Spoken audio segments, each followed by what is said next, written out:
nagda-diet ka. Huwag ka maingay. Payatot ka, nagda-diet ka. Shh! Baka tayo marinig ng kapitbahay. Marinig ka marinig.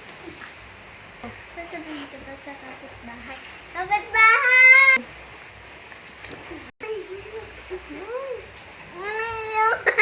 Hindi, uwi muna ako. A few moments later. Kumaray! Kumaray! Abay, bakit? Balita ko raw, ikaw daw ay nagda-diet, ay payatot ka. Abay, saan nyo narinig?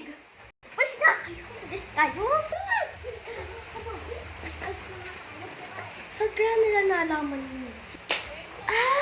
Siguro kay Kumarin, panigurado. A few moments later. Kumaray! Kumaray! Hala, nagdadal na siya. Hoy! Para nababalitaan ko eh. Ako nagda-diet, eh, payatot. Hoy, ikaw ha? Hindi naman ako nagsasabi nun ah. Ano, hindi ikaw?